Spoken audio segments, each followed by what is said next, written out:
Humboldt County depends on these mobile homes for affordability. Humboldt County has lived just fine without another government bureaucracy for many years.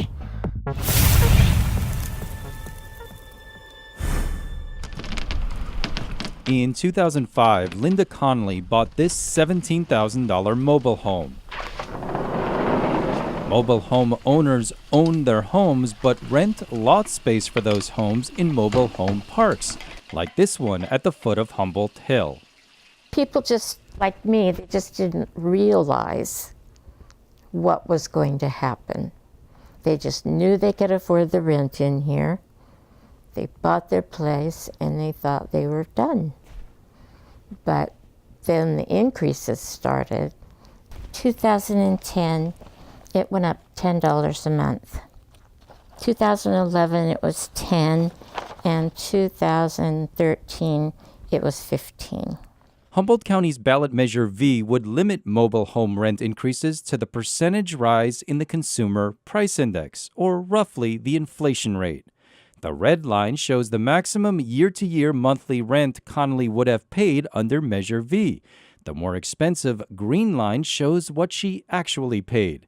She currently pays $457 a month. Under Measure V, she'd pay a maximum of $419. We are subject to being gouged because these homes really aren't mobile. We have to be on the pad that the home which we own sits on, and we become captive and subject to exploitation. A Florida court agreed, noting that mobile home owners have fewer options than traditional renters. When you're going to sell your home, in my park here, they raise it as high as $125 a month for the new buyer. So buyers don't want to buy in my park. They go somewhere else where it's less expensive. The ordinance protects us from that. When a home sells under Measure V, rents are capped at a 5% increase. One McKinleyville park owner found a legal workaround that restriction at the 11th hour. He raised rents $12 a month, but wrote that effective October 31st, anyone buying homes in the park will pay up to nearly $150 a month more. There is no means testing. Everybody's rent will be controlled by this law. We have plenty of people who are not poor, and why should they be subsidized their housing because they happen to live in a mobile home? If we have seniors who need assistance, maybe we ought to take that $5 a month fee and create a rental assistance program. Under Measure V, mobile homeowners would pay that fee to the county to administer rent control. If we want to have a hearing about raising our rents because our costs have gone up, we need to go to the county, file a bunch of paperwork. The county has to bring an expert in from Sacramento. It has to be a lawyer. With the price of lawyers today, let alone 20 years from now, we're going to blow through that $5 a month really fast. Legal costs doomed the city of Capitola's ordinance. Carson taxpayers owe millions for unfairly applying their law. But activists say Measure V is modeled after the city of Marina's successful program. Last year, the McKinleyville Municipal Advisory Committee called for an alternative to rent control. Another way to resolve the concern of rising rents is a long-term lease.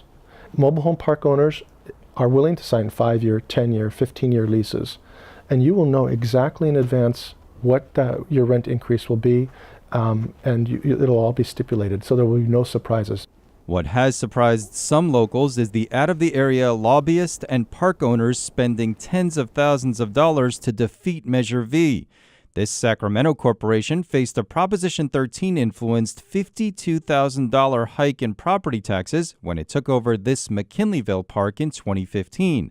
The management company spiked rents $42 combined in consecutive summers, $17 more than Measure V would have allowed.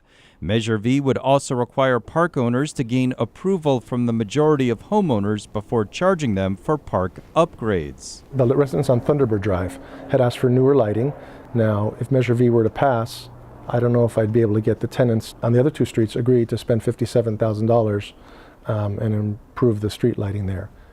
One of the parks in Humboldt County, the corporation that bought it said, we're building a $300,000 clubhouse here. And everybody said, no, we don't want that. Could you just fix the washers and dryers in the laundry room? And they say proudly, we're gentrifying the parks. And what that means is we're eliminating affordable housing. We don't want people who are low income to live in their homes in parks anymore. No matter where you live in Humboldt, you can vote on Measure V if you're registered. But even if the majority passes it, the ordinance won't apply in the county's 7 incorporated cities.